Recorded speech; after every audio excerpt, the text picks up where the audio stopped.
problems our customers are telling us is to raise their LC. And this is raised, I think, every year. I mean, I haven't been all 10 years. Good morning, everybody, and thank you, Farouk, for that kind introduction. I'd also like to thank Exporta for asking DMCC and myself for the keynote this morning.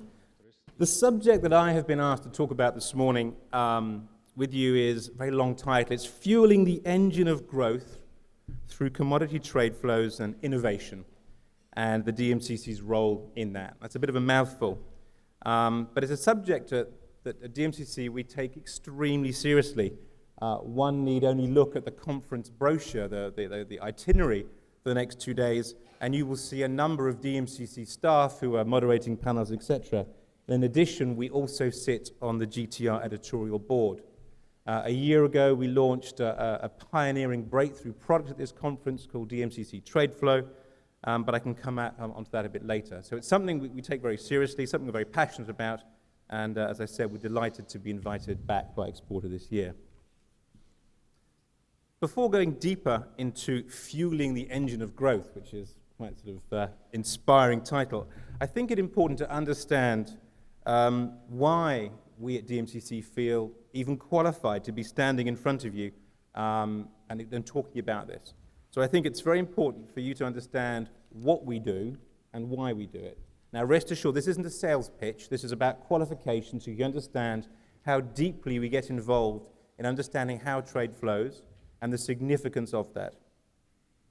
The Dubai Multi-Commodities Center, to give us our full name, the organization which I'm privileged to be the CEO, was created 10 years ago, only 10 years ago, by His Highness Sheikh Mohammed bin Rashid Al Maktoum.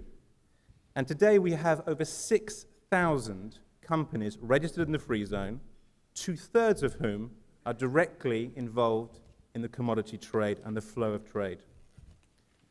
We built a 200-hectare purpose-built free trade zone, which today comprises of 64 towers and all the supporting infrastructure to provide a home for those companies. And that includes warehousing in our Dubai Tea Trading Center. It includes gold refineries, as well as the other views of offices, parking, etc., etc.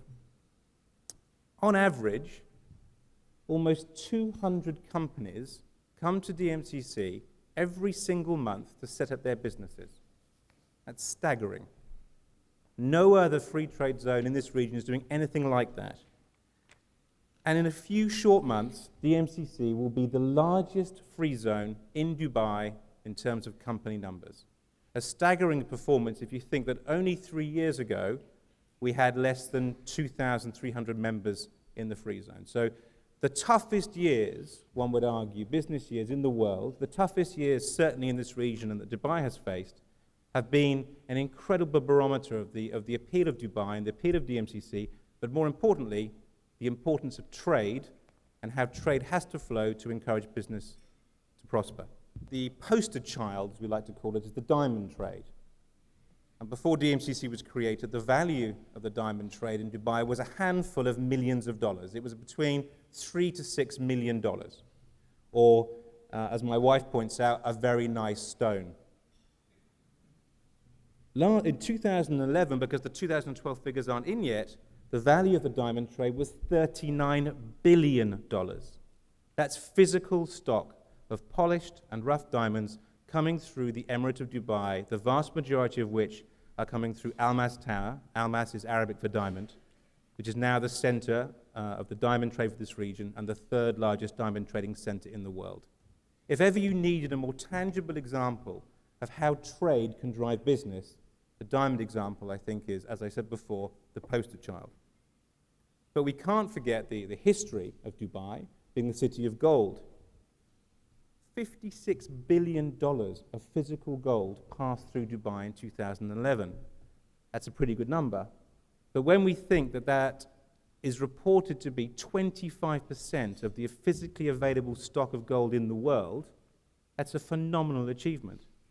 25% of gold in the world is passing through the Emirate of Dubai. Now, we all know that gold is not the lightest material in the world, so that's a lot of suitcases. But again, a significant achievement. But it hasn't just been in physical commodities that we've seen this growth. Another example, an organization that I was lucky enough to be CEO of for 2 years, is the Dubai Gold and Commodities Exchange, or the DGCX. In 2012, DGCX handled transactions in excess of $373 billion. That's in excess of $1.5 billion every single trading day. That's an incredible number. And by itself, looking in isolation, we'd be very happy with that. But in January of this year, we've seen volume growth of over 133% over 2012. Again, another testimony to how trade, whether it be physical or notional, is flowing and how important Dubai is in that example. In fact, given the results that we've seen, I would go far as to lay claim that Dubai is emerging as the global gateway for commodity trade in the world. Now, that's a huge claim. But I think it's what's very important just to look at the success we've had, but how do you take that success and how do you fuel that success to create this engine of further growth? What needs to be done to achieve that? And I believe that in order to answer that question, we have to look slightly higher. We have to sort of rise up in terms of height and say, what's happening in the world? What are the macro trends? And what are the drivers behind them? Well, we at DMCC believe there is a paradigm shift in people and resources. There's a move from north to south and from west to east. Developed markets are suffering, and developing markets are growing. The general consensus amongst my customers, the DMCC customers, who are setting up, is that they need exposure to developing markets in order to offset the fall in revenues from developed markets. And this is being driven by that one word, which is trade. I think Dubai is unique compared to the other financial centers because it serves a far broader geography. It's not just about the Middle East. It's also about Africa. It's about South Asia. And increasingly, we are hearing companies who are coming out of Europe to base themselves here. It's also a bridgehead into the Far East. Now, we all know the well-lauded and talked about story about geography, the crossroads between the East and the West. But that's, quite frankly, not enough. Yes, for some pioneers, it is enough to find a new territory to go set up their business. But we talk about here, as Farouk said, he's delighted to see more corporates here, more bankers here, some who potentially are a little bit more risk-adverse. So what you need to see, quite happily, is confidence and market support. Where I'm setting up my business, where I'm doing my transactions, do I have the necessary confidence? Do I have the support from the government? Do I have the necessary regulation, the laws of the land? And do I have the infrastructure I need to do my business?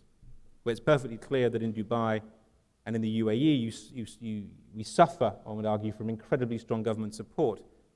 His Highness Sheikh Mohammed bin Rashid Al Maktoum is vociferous in his view that he wants businesses to grow and prosper here, and you don't create 200-hectare purpose-built free zones like DMCC unless you're committed to supporting businesses to grow. And of course, it's well known it's a cost-effective way to do business. Zero taxation, whether it be corporate or personal tax, 100% capital repatriation. The connectivity, the ability to get in and out of the UAE, whether it be through on an airplane or through the port. So those are key elements that we're well aware of that. This is nothing new. But what else what can we do? What can Dubai do? What can DMCC do to fuel this growth?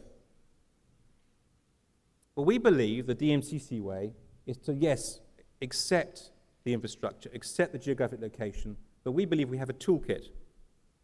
And this toolkit comprises of three things. We think it's regulation, and it's very important when I talk about regulation that you understand I'm talking about appropriate regulation, global minimum standards. Its products and its services. Now, I'm going to give examples. That seems to be what I'm doing all morning, is giving tangible examples.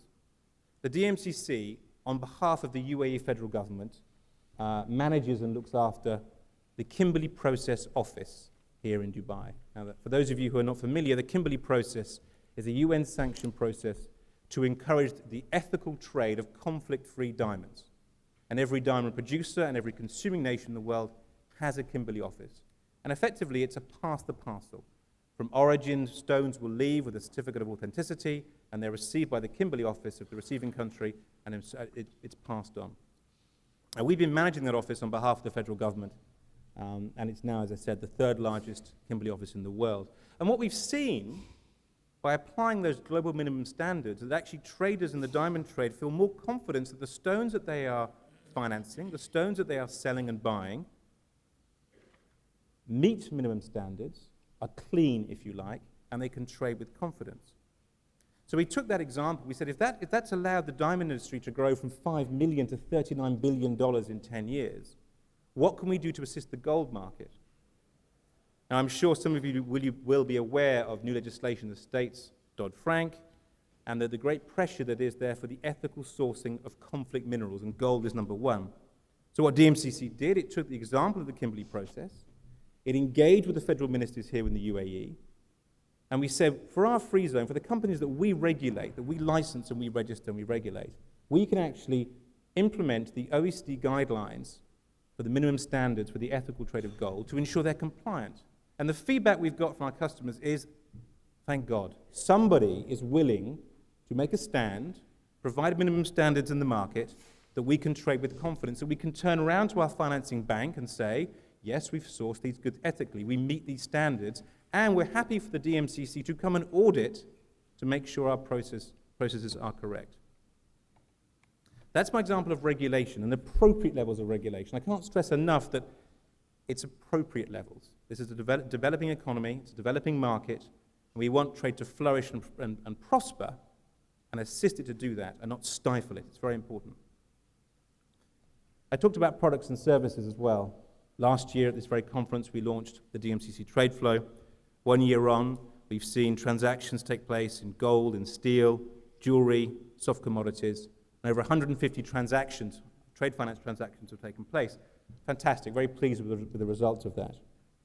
But what have we done between last year and this year? We've said, well, what other services are the market talking or looking for? Islamic finance, commodity muraba, was something that the market were telling us they needed. Yes, they had tools, they had instruments they could use in the market, but it was a bit grey as to how Sharia compliant those products were. So DMCC set about creating a fully electronic commodity muraba system, Islamic trade finance system, would allow you, if you've pledged goods to the trade flow system, that you could lend those goods to help Islamic finance. It is the only system in the world today to have a fatwa. Dr. Hussein Hamad Hassan has issued a fatwa saying that the DMCC trade flow system is fully Sharia compliant. And finally, Islamic banks and those involved in that market are actually able to lend completely compliantly with Sharia policies. Nowhere else in the world is that possible. And we're looking forward with bated breath to see a shift of how Islamic finance is done, moved away from non-traditional centers, quite frankly, in Europe and to Dubai, and fulfilling an announcement His Highness made only a short while ago that Dubai needs to be at the center of the Islamic trade. So in summary, the way that we feel that you fuel the engine of growth is through constant innovation and delivery. And I can't stress enough the word delivery. It's all good talking about ideas. It's all good saying, well, it would be nice to be able to do this. But I think that we're demonstrating that if you do deliver, you achieve the trade volumes that we've achieved, you achieve the growth volumes that we've achieved. As my executive chairman, Ahmed bin Salayem, said in his keynote at this very conference last year, he likes to remind me all the time of a saying of His Highness. In the race for excellence, every finish line is the new starting line. Thank you very much.